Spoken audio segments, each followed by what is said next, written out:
Savez-vous comment? Bonjour l'ENC, aujourd'hui découvrons ensemble comment mettre en place le système ECOS pour le traitement percutané de l'embolie pulmonaire. Ce système a une double action, chimique par thrombolyse in situ au contact direct du caillot et mécanique par les ultrasons qui vont fragmenter la fibrine. Deux apprentissages sont nécessaires et ils sont habituellement réalisés en fémoral. Cependant, dans notre protocole réunionnais, nous privilégions les voies basiliques et céphaliques. Ces abords minimisent les risques et maximisent le confort du patient. L'accès veineux réalisé, nous nous dirigeons vers l'artère pulmonaire commune avec un guide hydrophile 0,35 courbé souple court, monté sur une sonde MP avec guidage radiologique. Nous mesurons la pression invasive, puis nous pouvons réaliser une angiographie non seulement pour voir les caillots, mais surtout pour repérer les branches cibles de mise en place des deux cathéters. Ensuite, nous visons l'endroit ciblé, si besoin, en dirigeant le guide à l'aide d'un torqueur 0,35. Une fois le guide à destination, nous avançons notre sonde MP, puis réalisons un échange de guide pour un 0,35 starter au moins de 180 cm. Voici le kit ECOS. Il contient tout le nécessaire avec un cathéter qui permettra de délivrer la thrombolyse in situ et le liquide réfrigérant.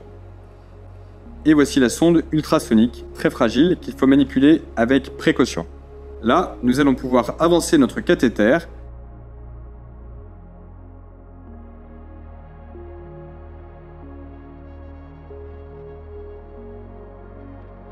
puis retirer le starter. Connectons d'abord le système de réfrigération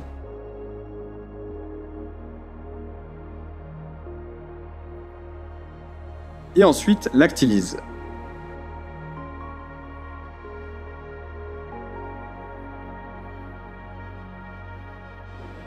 Insérez ensuite la sonde ultrasonique dans le cathéter.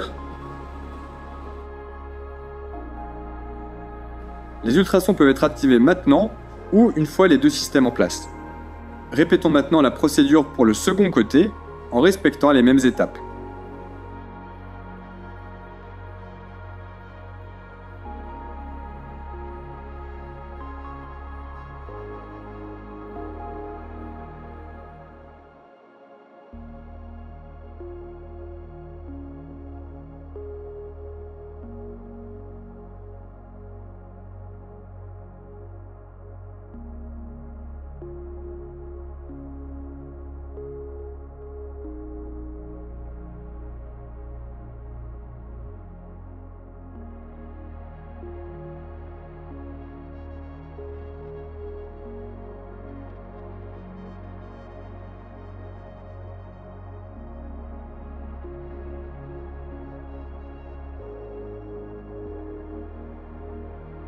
Ensuite, nous branchons et activons le système d'ultrasons des deux systèmes.